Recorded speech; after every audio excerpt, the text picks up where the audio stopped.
Hello বন্ধুরা, কেমন আছো তোমরা সবাই? আশা করি অনেক অনেক ভালোই আছো। আর তোমাদের ভালোবাসায় আমিও অনেক ভালো আছি, কারণ তোমরা আমাকে যে পরিমাণে ভালোবাসা দিয়েছো এবং সাপোর্ট দিয়েছো তা আমি কোনোদিন ভুলতে পারবো না। তাই তোমাদেরকে মজা দেওয়ার জন্য আবারও একটি নতুন গল্প নিয়ে হাজির হলাম। গল্পটি শোনার মতো, আশা করি তোমাদের দাঁড়িয়ে যাবে এবং তোমরা হাতের কাজ করতে সবাই হেডফোন নিয়ে বসে যাও। যদি আমার গল্প শুনে মজা পাও তাহলে অবশ্যই আমার চ্যানেলটি সাবস্ক্রাইব করবে। তো চলো বন্ধুরা, আমরা কথা না বাড়িয়ে আসল গল্পে চলে যাই। আমার 15 বছরের শালী কিছু দিনের জন্য আমার বাড়িতে থাকতে আসে। আমি যাকে ছোট ভাবছিলাম সে তো অনেক গরম ছিল। আমার বউ হাসপাতালে ছিল, তার মা ও তার সাথে ছিল। সেই জন্য আমার শাশুড়ি আমার শালীকে আমার বাড়িতে রেখে যায়। আমি তাকে ছোট ভেবে নিজের সাথেই ঘুমাতে বলি, যাতে সে একলা ঘরে ভয় না পেয়ে যায়। কিন্তু সে তো মধ্যরাতে আমার সাথে যা করল তা শুনলে তোমাদের চোখ অনেক বড় হয়ে যাবে। রাতের বেলা 12টা বাজলে আমার দরজায় কেউ কড়া নাড়ে। আমি জানতাম এটা আমার শালী, কারণ সব বাড়িতে সেই সময় সে একলা ছিল, আর সে প্রথমবার আমার বাড়িতে থাকতে এসেছিল। তাই হয়তো রাতে সে ভয় পেয়ে গেছিল। যখনই আমি দরজা খুলি আর যা দেখি তাতে আমার হুঁশ উড়ে যায়। সে ছোট একটা পোশাক পরে আমার সামনে দাঁড়িয়েছিল। আমাকে দেখেই সে বলে, ভাইয়া, তোমার বাড়িতে আমার অনেক ভয় করছে। আমি কি রাতে তোমার সাথে থাকতে পারি? আমার চোখে তো নাফিজা 14-15 বছরের একটা ছোট মেয়ে ছিল, কিন্তু আমি প্রথমবার তাকে এইভাবে দেখছিলাম। সে তো গোলাপ ফুলের মতো সুন্দর ছিল। 14-15 বছর বয়সেই সে বড় হয়ে গেছিল। ঘরের আলো কম থাকার পরেও পোশাক পরে থাকা অবস্থাতেও তার শরীরের প্রতিটা অংশ বোঝা যাচ্ছিল। সে আমার বউয়ের ছোট বোন ছিল। এটা ভেবে আমি তার দিক থেকে চোখ সরিয়ে নিই আর তার ঘুমানোর জন্য সোফাতে বালিশ দিয়ে দিই তার জন্য সোফ এবং নিজে বিছানায় গিয়ে মোবাইল দেখতে থাকি। আমার বিয়ে হয়েছে 4.5-5 বছর হতে চলল। আমার বিয়ের সময় নাফিজা একটা 9-10 বছরের ছোট মেয়ে ছিল। আমি আমার শ্বশুর বাড়িতে অনেক কম যাতায়াত করতাম, সেই জন্য আমি এখনো নাফিজাকে ছোটই ভাবি। কিন্তু আমি কি করে জানব যে সে এখন বড় হয়ে গেছে?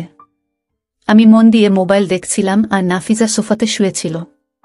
রাতে মোবাইলের মধ্যে ও এমন কিছু জিনিস চোখে পড়ছিল যেগুলো দেখে আমি নিজেও গরম হয়ে পড়ছিলাম। আমি রাতে জিজ্ঞাসা করি, কোনো সমস্যা নেই তো? তখন নাফিজা বলে, মিলন ভাই, সোফাটা অনেক ছোট আর আমার পা সোফার বাইরে বেরিয়ে যাচ্ছে, যার তার জন্য আমি ঠিক করে শুতে পারছি না। নাফিজার কথা শুনে আমি বলি, ঠিক আছে, তুমি বিছানায় চলে এসো। আর আমি নিজের বালিশ নিয়ে উঠতে যাচ্ছিলাম, কিন্তু নাফিজা আমার হাত ধরে বসতে যাচ্ছিল। কিন্তু নাফিজা আমার হাত ধরে আটকে দেয় আর বলে, মিলন ভাই, তুমি কি সারা রাত বসে থাকবে? আমার সাথে এখানেই ঘুমিয়ে পড়ো, আমার কোনো অসুবিধা হবে না। আমার জন্য নাফিজার শরীরের দিক থেকে চোখ সরিয়ে কাঁদছিল। আমার চোখটা সরিয়ে রাখাটা ভীষণ মুশকিলের কাজ। অনেক কষ্টে নাদিয়ার কথা শুনে অন্যদিকে ঘুরে শুয়ে পড়ি আর মোবাইল দেখি। আমি বুঝতে পারিনি কখন ও আর আমি ঘুমিয়ে পড়েছিলাম। আমার ঘুমানোর কিছুক্ষণ মাত্র হয়েছিল আর হঠাৎই আমার চোখ খুলে যায় আর আমার শরীরের লোমগুলো শক্ত হয়ে যায়। আমি ভাবতেও পারিনি যে যাকে আমি একটি কম বয়সী মেয়ে মনে করছিলাম সে তো অনেক গরম। প্রতি মুহূর্তে আমার মনে কেমন যেন গরম সৃষ্টি হচ্ছিল। অনেক কষ্ট করে আমি নিজেকে সামলে নিচ্ছিলাম, কিন্তু তারপর নাফিজা আমার সাথে এমন কিছু করল যাতে আমার পায়ের তলার মাটি সরে গেল। আর না চেয়েও আমি তার কথা মেনে নিতে বাধ্য হয়ে গেলাম। আমার আর লিমার বিয়ে হয়েছে 5 বছর হলো। এই 5 বছরের মধ্যে এমন একটাও দিন ছিল না যেই দিন লিমা আমাকে খুশি রাখার চেষ্টা করেনি। সে সবসময় আমাকে খুশি রাখার চেষ্টা করত। আমার আর লিমার প্রথম কলেজে দেখা হয়েছিল। আমাদের ভালোবাসার সম্পর্ক বাড়তে বাড়তে বিয়ে অবধি পৌঁছে যায়। যখন আমি লিমার কথা বাড়িতে জানাই তখন আমার মা এই বলে মানা করে দেয় যে বংশের বাইরের কোনো মেয়ের সাথে বিয়ে দেওয়া সম্ভব নয়। কিন্তু আমার আর লিমার ভালোবাসা এতটাই এগিয়ে গেছিল যে সেখান থেকে পিছিয়ে আসার আর কোনো রাস্তা ছিল না। তাকে ছাড়া এক মুহূর্ত থাকার কথা আমি ভাবতেও পারি নাই। আমি তোটাই এগিয়ে গেছি, তাকে একটা সময়ের জন্য ভুলতে পারতাম না। আমরা দুইজনের ভালোবাসার সমস্ত সীমারেখা পার করে দিয়েছিলাম। সমস্ত রকম সম্পর্ক আমাদের মধ্যে তৈরি হয়ে গেছিল। কলেজে যাওয়ার পরে আমরা দুইজনে একে অপরের হাত ধরে বাইরে বেরিয়ে যেতাম আর কলেজে পাশে তৈরি হওয়া ছোট ছোট হোটেলে নিজেরা সময় পার করতাম। আমি নিজের মাকে রাজি করার অনেক চেষ্টা করেছিলাম, কিন্তু সে কোনোভাবেই এই বিয়েতে রাজি ছিল না। আর আমি লিমার সাথে পালিয়ে গিয়ে বিয়ে করে নিই। যখন আমার মা বাবা এই বিয়ের কথা জানতে পারে তখন তারা আমাকে বাড়ি থেকে বের করে দেয়। আমি তখন কোনো চাকরি করতাম না, আর না কোনো উপার্জন ছিল আমার। আর যখন লিমার পরিবার এই কথা জানতে পারে তখন তারাও আমাদের বিয়ে মেনে নেয় না। তার কারণ ছিল, আমি তখনও বেকার ছিলাম, আমার নির্দিষ্ট কোনো উপার্জন ছিল না। অনেক কষ্টে আমি লিমার বাড়ির লোকদের রাজি করাই, কিন্তু লিমার বাড়ির লোকে আমাদের সাথে মেলামেশা বন্ধ করে দেয়।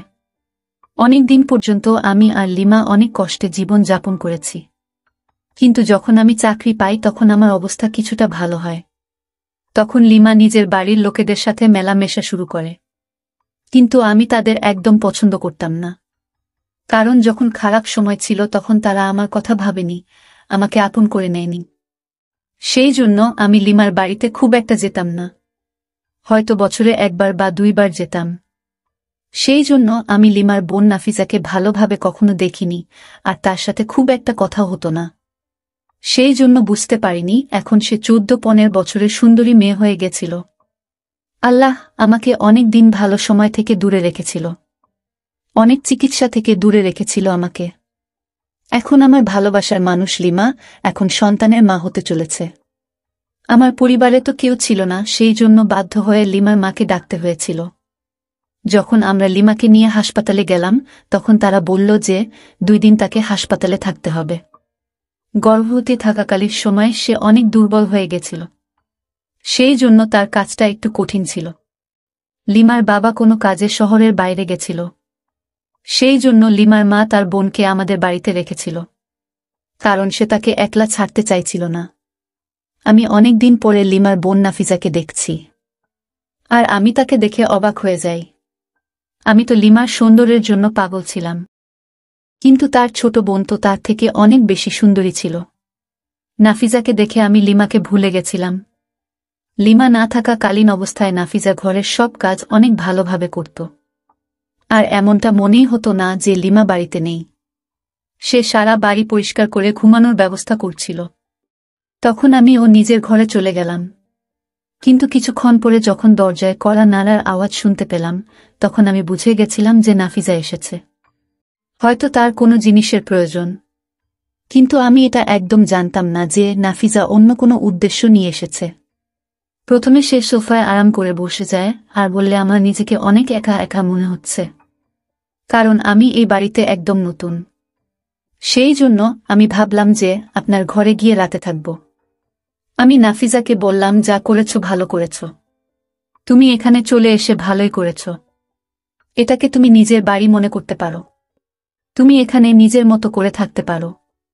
কিন্তু নাফিজাকে এইভাবে পোশাকটি পরতে দেখে আমার চোখ বারবার তার শরীরের দিকে চলে যাচ্ছিল। সে আমার চোখের দিকে তাকিয়ে অনেক শান্তভাবে কথা বলছিল। সে অনেক আস্তে আস্তে আমাকে বলছিল যে সে যখন আমাকে প্রথমবার দেখে তখনই আমাকে তার পছন্দ হয়ে যায়। তখন সে মাত্র 9 বছরের ছিল। সে বলছিল যে আমাকে দেখে তার দিদির পছন্দের প্রশংসা করতে ইচ্ছা করছিল, আর সে অনেক খুশি ছিল এই ভেবে যে তার দিদির ভাগ্য অনেক ভালো।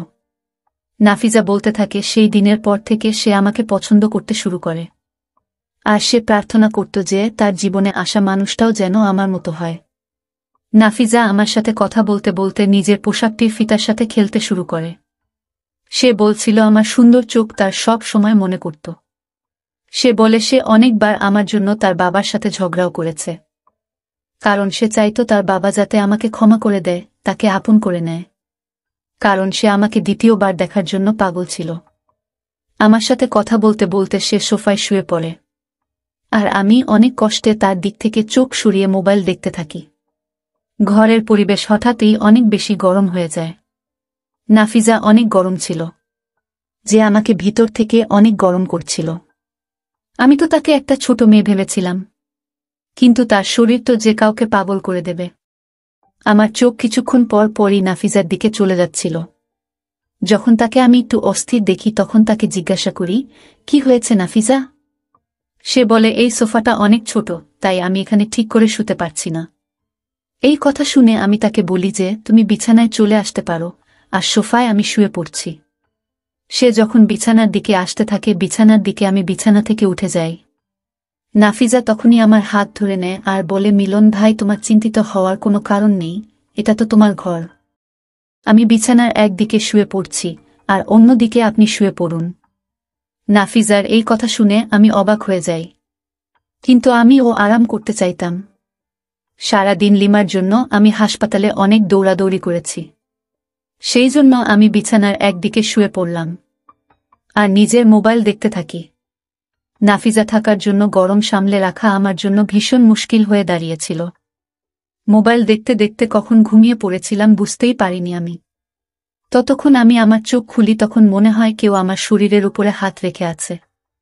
যখন আমার হুঁশ আসে তখন আমি বুঝতে পারি যে নাফিজা আমার অনেক কাছে শুয়ে আছে আর তার হাত আমার শরীরের উপর আছে। আমার মনের মধ্যে ঝড় উঠে গেল। নাফিজা জেনে বুঝে আমার গরমকে বাড়িয়ে দিচ্ছিল।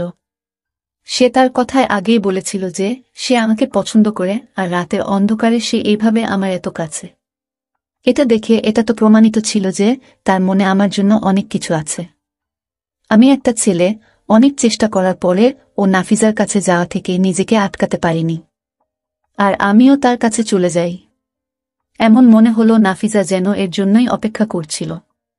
নাফিজা যখনই বুঝতে পারে যে আমি তার জন্য অনেক গরম, আমার যখন সমস্ত রকম সম্পর্ক তৈরি হয়ে যায়, দুইজনেরই চাহিদা যখন পূর্ণ হয়ে যায়, তখন নাফিজা নিজের ফোনে আমার কয়েকটা ছবি তোলে। যখন নাফিজা আমার অনেক কাছাকাছি ছিল, আমরা পোশাক ছাড়াই ছিলাম। আমি নাফিজাকে বলি, এই রকমভাবে ফোনে ছবি তোলা উচিত নয়। কিন্তু তখন নাফিজা বলে, যখন আমি তার সাথে থাকব না তখন সে এই ছবিগুলো দেখে নিজেকে সান্ত্বনা দেব। আমি তার এক একটা সৌন্দর্যে পাগল হয়ে গেছিলাম। তার সব সৌন্দর্য আমাকে দিয়ে দিয়েছিল। তার নরম গোলাপের মতো শরীর আমাকে পাগল করে দিয়েছিল।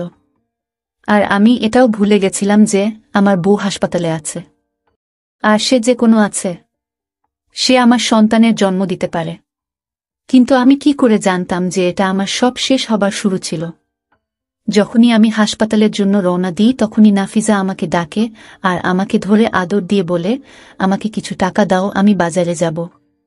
নাফিজার কথা শুনে আমি তাকে 1000 টাকার 5টা নোট দিই আর আমার কাছ থেকে টাকা পেয়ে সে অনেক খুশি ছিল। আমি তার মুখে একটা আদর দিয়ে হাসপাতালের জন্য রওনা দিই। আমি সারা রাস্তায় অনেক খুশি ছিলাম। যখন আমি হাসপাতালে পৌঁছাই তখন আমার বউয়ের অবস্থা অনেক খারাপ ছিল। ডাক্তার বলে সে মৃত্যুর সাথে লড়াই করছে, যে কোনো সময় যা কিছু হয়ে যেতে পারে। লিমার মা ও অনেক বেশি চিন্তিত ছিল। এই কথা শুনে আমিও চিন্তিত হয়ে পড়ি। সারাদিন আমি লিমার সাথে ছিলাম, কিন্তু লিমার শারীরিক অবস্থার সাথে ছিলাম। কিন্তু লিমার শারীরিক অবস্থার কোনো উন্নতি হয় না। ডাক্তার বলে আরও কিছুদিন লিমাকে হাসপাতালে রাখতে হবে। এই কথা শুনে আমি কেমন জানি একটা শান্তি অনুভব করি। যতদিন লিমা হাসপাতালে থাকবে ততদিন আমি নাফিজার সাথে সময় পার করতে পারব। আমি ডাক্তারকে বললাম, দেখো যেন আমার সন্তানের কিছু না হয়। ডাক্তার আমাকে আশ্বাস দেন। রাত পর্যন্ত আমি হাসপাতালে থাকি। রাতের সময় আমি লিমার মাকে বলি যে নাফিজা বাড়িতে একা আছে, আমার বাড়ি চলে যাওয়াটা উচিত, কারণ হাসপাতালে লিমার সাথে একজন মহিলাই থাকতে পারবে। সেই জন্য লিমার মায়ের থাকাটা দরকার ছিল। আমি যখন হাসপাতাল থেকে বাড়ি ফিরি তখন নাফিজা অনেক খুশি ছিল। সে অনেক শাড়ি কিনেছিল আর এক একটা শাড়ি পরে পরে আমাকে দেখাচ্ছিল। সে তো আমাকে দেখে একটুও লজ্জা পাচ্ছিল না। সে অনেক সহজেই আমার সামনে কোনো পোশাক ছাড়াই ঘুরে বেড়াচ্ছিল। তার পোশাকগুলো এতটাই ছোট ছিল যে তার প্রতিটা শরীর বোঝা যাচ্ছিল। সে যখনই আমার কাছে আসত তখন আমি সব হুঁশ হারিয়ে ফেলতাম। হঠাৎই সে আমাকে জিজ্ঞাসা করে, আমি কি দিদির আলমারি খুলতে পারি? আমি বলি, এটা জিজ্ঞাসা করার কি আছে, তোমার দিদিরই তো আলমারি। তখন সে বলে, তাহলে আমাকে চাবি দাও। আমি তাকে চাবি দিই আর সে আলমারির সব জিনিস দেখতে থাকে। আর যে সমস্ত পোশাক লিমা রাতে পরত সেগুলো বের করে আমাকে দেখাতে থাকে আর জিজ্ঞাসা করে, এর মধ্যে কোনটা তোমার পছন্দ? আমি একটা ছোট নীল রঙের পোশাক দেখাই আর বলি, এটা লিমাকে অনেক মানায়। এটা শুনে নাফিজা সেই নীল রঙের পোশাকটি নিয়ে ঘরে চলে যায় আর অনেকক্ষণ পরে যখন সে ফিরে আসে তখন আমি তাকে দেখে অবাক হয়ে যাই, কারণ লিমার পোশাকটি পরে তাকে লিমার থেকেও বেশি সুন্দরী দেখাচ্ছিল। হঠাৎ সে আমার সামনে এসে হেসে আমাকে জিজ্ঞাসা করে, এই পোশাকটি পরে কাকে বেশি সুন্দর দেখাচ্ছে, আমাকে না দিদিকে? এটা শুনেই আমি তাকে ধরে আর ভালোবেসে বলি, এই পোশাকটি তোমাকে লিমার থেকেও অনেক বেশি সুন্দরী মনে হচ্ছে। আমি তার হাতে থাকা ফোনটা পাশে রেখে দিই আর তাকে ভালোবাসতে শুরু করি। তাকে সেই পোশাকটিতে দেখে আমি কোনোভাবেই আর নিজেকে সামলাতে পারি না। আমি জানতে আর নিজেকে আটকাতে পারি না। আমি ভাবতেও পারছিলাম না যে 14-15 বছরের একটা মেয়ে সুন্দরী কি করে হতে পারে। কিন্তু নাফিজা আমার ভাবনার থেকেও বেশি সুন্দরী ছিল। আর আমি প্রতিটা মুহূর্তে তার জন্য গরম হতে থাকি। সারা রাত এইভাবে পার করি আমি। পরের দিন সকালে যখন আমি হাসপাতালে পৌঁছাই তখন জানতে পারি যে আমার বউ একটা মৃত সন্তানের জন্ম দিয়েছে। এটা শুনে আমার অবস্থা খারাপ হয়ে যায় অনেক। আমার বউয়ের অবস্থা অনেক বেশি খারাপ ছিল। ডাক্তার তাকে ভালো করার সমস্ত রকম চেষ্টা করছিল। সন্ধ্যার দিকে সে যখন একটু ভালো হয়, ডাক্তার তখন তাকে হাসপাতাল থেকে ছুটি দিয়ে দেয়। আমি অনেক সাবধানে লিমাকে নিয়ে বাড়ি চলে আসি। লিমাকে দেখে নাফিজার মুখের রং কেমন একটা হয়ে যায়। সে অদ্ভুতভাবে লিমাকে দেখছিল আর একটা সময় সে ঘর থেকে বেরিয়ে যায়। আমি লিমাকে আস্তে আস্তে নিয়ে গিয়ে বিছানায় শুইয়ে দিই। লিমার মা আমাকে তার ওষুধের ব্যাপারে বোঝাচ্ছিল। আমি আর মা বারান্দায় গিয়ে বসি এবং লিমার মায়ের কথা শুনছিলাম। তখনই আমি নাফিজাকে লিমার ঘরে যেতে দেখি। আমি একটু ভয় পেয়ে যাই। তবে আমি জানতাম যে নাফিজা লিমাকে এমন কিছুই বলবে না। কিছুক্ষণ পরে নাফিজা ঘর থেকে বেরিয়ে আসে আর নিজের মাকে বলে, চলো মা, এইবার আমরা বাড়ি ফিরে যাই। আর তারা নিজেদের বাড়ি ফিরে যায়। আমি একবার নাফিজার দিকে তাকালাম যখন সে চলে যাচ্ছিল, কারণ আমি জানতাম আজকের পর থেকে আমাদের দেখা করা অনেকটা কঠিন হয়ে যাবে। কিছুক্ষণ পরে আমি গ্লাস নিয়ে আমার ঘরে গেলাম, তখন দেখি লিমা চুপ করে বসেছিল। আমি তাকে জিজ্ঞাসা করলাম, কি হয়েছে? কোনো ব্যাপার না, একটা সন্তান চলে গেছে তো কি হয়েছে, আমরা আবার দ্বিতীয় সন্তানের জন্য চেষ্টা করব। লিমা আমার দিকে তাকায় আর বলে, যেটা আমি হারিয়ে ফেলেছি সেটা দ্বিতীয়বার আর ফিরে পাওয়া সম্ভব নয়। তার এমন কথায় আমি অবাক হয়ে যাই। এই কথা শুনে আমি তার সামনে বসি আর বলি, এমন কথা তুমি কেন বলছো? তখন লিমা বলে, নাফিজা আমার নিজের বোন নয়, বরং সে আমার পিসির মেয়ে। পিসির মৃত্যুর পরে বাবা তাকে আমাদের বাড়িতে নিয়ে আসেন। কিন্তু ছোটবেলা থেকেই নাফিজা আমাকে ঘৃণা করত, কারণ বাড়িতে সব জিনিস আমার ছিল আর সে সেই সমস্ত জিনিস নিজের কাছে রাখতে চাইত যেগুলো আমার কাছে আছে। বাবা তাকে কখনো কোনো জিনিসের অভাব বুঝতে দেয়নি। তারপরেও সে অনেক হিংসে করত। তার চোখ সেই সমস্ত জিনিসের উপরে থাকত যেগুলো বাবা আমার জন্য আনত, যেগুলো আমি পছন্দ করি। যখন আমার তোমার সাথে বিয়ে হয় তখন তুমি মামাদের বাড়িতে বেশি যেতে না।